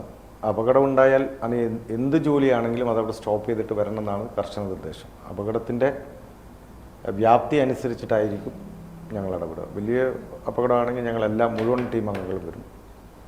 മറ്റ് സംവിധാനങ്ങൾ നിങ്ങളിൽ എന്തൊക്കെയാണുള്ളത്? ഞങ്ങളിൽ കൊട്ടത്തൂണിയുണ്ട്. അങ്ങനെ ഞാൻ പറഞ്ഞല്ലോ, നമുക്ക് പരിമിതമായ സാധനങ്ങളുള്ളൂ. അത് ഉള്ളത് വെച്ചിട്ടാണ് ചർച്ച കാണുന്ന ഏതെങ്കിലും ആളുകളോ അല്ലെങ്കിൽ സന്നദ്ധ സംഘടനകളോ നിങ്ങളെ സഹായിക്കാൻ തയ്യാറായാൽ നിങ്ങളത് സ്വീകരിക്കും? എന്താ നിങ്ങൾക്കിപ്പോൾ അത്യാവശ്യമായി എന്തൊക്കെയാണ് വേണ്ടത്? നമുക്കിപ്പം പുഴയായിട്ട് ബന്ധപ്പെട്ടിട്ടുള്ള ഫെസിലിറ്റി, മുങ്ങി നോക്കാനുള്ള ക്ലാസ്സുകൾ, അങ്ങനെയുള്ള കുറച്ച് കിട്ടിയാൽ ഉപകാരപ്രദമാകും. അതുപോലെ തന്നെ നിങ്ങൾക്ക് ഇപ്പം ചെറുപ്പം മുതലേ നീന്തം പഠിച്ചതാണ്. അപ്പോൾ പുഴയുടെ അടിത്തട്ടിൽ വരെ എങ്ങനെയാണ്, എത്ര ആഴത്തിൽ വരെ നീന്തും ആ രീതിയിൽ? നമുക്ക് നോർമലി ഒരു 4 മീറ്റർ 5 മീറ്റർ വരെ, 5-6 മീറ്ററൊക്കെ മാക്സിമം ആണ് നമ്മൾ താഴ്ചയിലേക്ക് മുങ്ങിപ്പോരാ. അതിനുശേഷം നമ്മുടെ മർദ്ദം, ചെവി പ്രശ്നമാകും. സ്കൂബ് തന്നെ ഇപ്പം നല്ല വെള്ളമാണെങ്കിൽ നമുക്കൊരു 10 മീറ്ററൊക്കെ പോകാം. മാക്സിമം നമ്മൾ അപകടം നടന്ന സ്ഥലത്തെല്ലാം തന്നെ അടിത്തട്ടിൽ നമ്മൾ എത്തിയിട്ടുണ്ട്. ഇപ്പം നിങ്ങൾക്കറിയാം, നിങ്ങൾ 2 മരണം റിപ്പോർട്ട് ചെയ്യാൻ വേണ്ടി വന്നു വളവുപാറ. ആ വളവുപാറയിൽ 2 മരണം നമ്മളവിടെ ഉണ്ടായിരുന്നു. അതൊക്കെ പെട്ടെന്ന് വളരെ പെട്ടെന്ന് നമുക്ക് ബോഡി റിക്കവർ ചെയ്യാൻ വേണ്ടി പറ്റിയിട്ടുണ്ട്. സിവിൽ ഡിഫൻസിനെ കുറിച്ച് അനീഷ് കുമാർ പറഞ്ഞു. ഒരു സംശയമുണ്ട്, നിങ്ങളൊക്കെ കൃത്യമായ പ്രതിഫലം വാങ്ങിച്ചിട്ടാണോ അല്ലെങ്കിൽ എല്ലാവരും സന്നദ്ധരായിട്ടാണോ ഈ ഒരു രംഗത്ത് പ്രവർത്തിക്കുന്നത്? സിവിൽ ഡിഫൻസിനെ സംബന്ധിച്ചിടത്തോളം നമ്മൾ ഇതിലേക്ക് ചേരുന്ന സമയത്ത് നമ്മളൊരു പ്രതിജ്ഞ ചൊല്ലിയിട്ടാണ് ഇതിൻ്റെ പാസിംഗ് ഔട്ട് പൂർത്തിയാക്കുക. അതായത് ട്രെയിനിങ്ങുകൾ പൂർത്തിയായ ശേഷം ഇതിൻ്റെ പാസിംഗ് ഔട്ട് സമയത്ത് ഒരു പ്രതിജ്ഞ ചൊല്ലിയിട്ടാണ് ഇതിൻ്റെ ഭാഗമാകുക. അപ്പോൾ നിസ്വാർത്ഥ സേവനം, പ്രതിഫലേച്ഛ ഇല്ലാതെ സേവനം ചെയ്യുന്നുള്ള രീതി തന്നെയാണ് നമ്മൾ ഇതിൽ ഉൾപ്പെട്ടിട്ടുള്ളത്.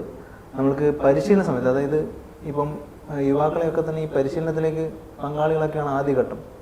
അപ്പോൾ ആ പരിശീലന സമയത്ത് നമുക്ക് യാത്രാചരണമുള്ള ഒരു ബത്ത ആദ്യഘട്ടത്തിൽ തന്നിരുന്നു. അതിനുശേഷമുള്ള നമ്മുടെ പ്രവർത്തനങ്ങൾ ഇപ്പോൾ കണ്ണൂർ റീജിയന് ഈ കേരളത്തിൽ തന്നെ ഏറ്റവും മികച്ചൊരു പ്രവർത്തനത്തിൽ മുന്നിൽ നിൽക്കുന്ന ഒരു വിഭാഗം, ഒരു റീജിയനാണ്. എല്ലാ ദിവസവും ഒരു 5 യൂണിറ്റ് എങ്കിലും റിപ്പോർട്ട് ഞങ്ങൾ റീജിയണൽ തലത്തിൽ പോസ്റ്റ് ചെയ്യുന്നുണ്ട്. ഇതിലെല്ലാം തന്നെ ചുരുങ്ങിയത് ഒരു 5 യൂണിറ്റ് ആകുമ്പം ചുരുങ്ങിയ 2 പേര് വെച്ച് 10 പേരെങ്കിലും ഒരു ദിവസം ഇതിൻ്റെ ഭാഗമായിട്ട് സേവനം ചെയ്തിട്ടുണ്ടാകും. ഇതിൽ ഇത്രയും വർഷം 2018 മുതൽ നമ്മൾ ഈ മേഖലയിലുണ്ട്. നമ്മൾ യാതൊരു പ്രതിഫലവും പ്രതീക്ഷിച്ചിട്ടല്ല, സാമൂഹിക സേവനത്തിൻ്റെ ഭാഗമായിട്ട് തന്നെയാണ്, തീർത്തും നിസ്വാർത്ഥ സേവനമായിട്ട് തന്നെയാണ് ചെയ്യുന്നത്. അതോടൊപ്പം തന്നെ ഇതിൻ്റെ പ്രദീപ് സാർ പറയുന്ന ഭാഗമായിട്ടൊന്ന് ഏറ്റെടുത്ത് പറഞ്ഞോട്ടെ.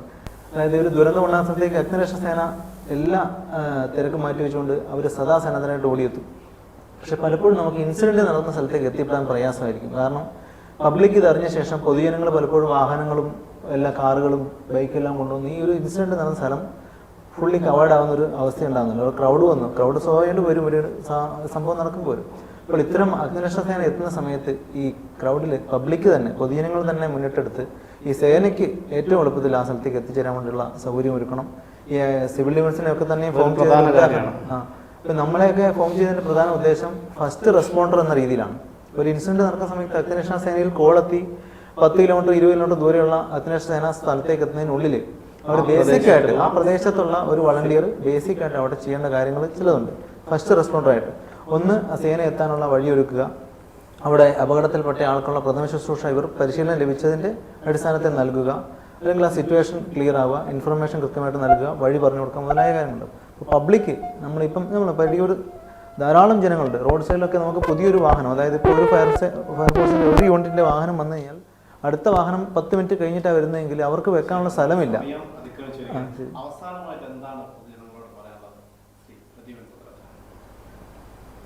അതായത് നമ്മൾ ബോധവൽക്കരണം ഏൽക്കാത്ത ഒരു സാഹചര്യമാണ് ഉള്ളത്.